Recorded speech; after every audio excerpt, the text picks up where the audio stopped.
है। Christian community के साथ तो मेरा संबंध कोई नया नहीं है, बहुत पुराना बड़ा आत्मीय नाता रहा है। एक बार इन्होंने कहा कि जीवन का एक महत्वपूर्ण कालखंड इन्होंने आदिवासियों के बीच बिताया है। जीवन का एक महत्वपूर्ण कालखंड मैंने आदिवासियों के बीच में बिताया है। तो एक बार कहा बलिया के साथ भावुक रिश्ता है इनका। बलिया से मेरा एक भावुक रिश्ता, पंजाब के साथ भी इनका विशेष नाता रहा है और चीन के साथ भी इनका विशेष नाता रहा है। पंजाब के साथ मेरा विशेष नाता रहा है। चीन के साथ मेरा निजी रूप से भी एक विशेष नाता है। फ्रांस के साथ भी इनका पुराना नाता रहा है और यदुवंश के साथ भी इनका रिश्ता नाता है। मेरा खुद का व्यक्तिगत रूप से फ्रांस के प्रति लगाव बहुत पुराना रहा है।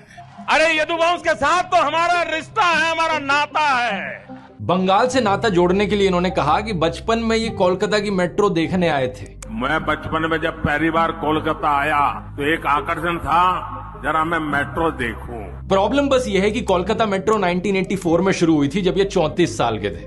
अब बताओ दोस्तों, 34 साल का कोई बच्चा देखा है आपने कभी? अपने भाषणों में नाता जोड़ने के लिए ये तक कहने लगे कि मैं अगला जन्म बंगाल में लूंगा।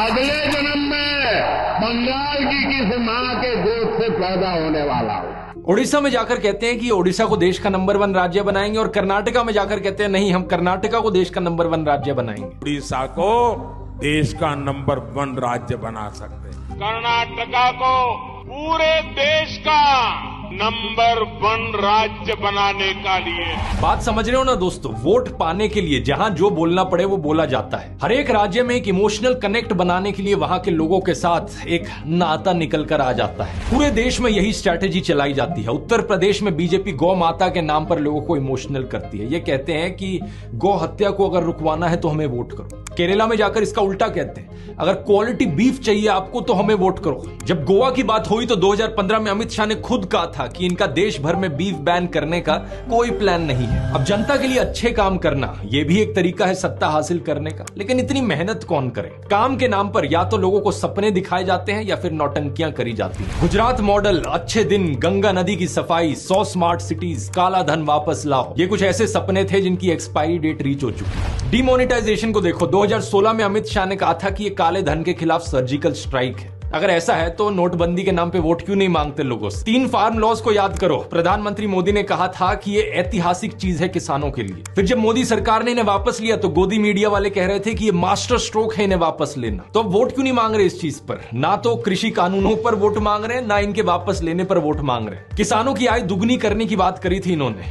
क्या हुआ उसका? 2014 से पहले नारा लगाया जाता था, ना खाऊंगा ना खाने दूंगा। और मेरा तो मंत्र है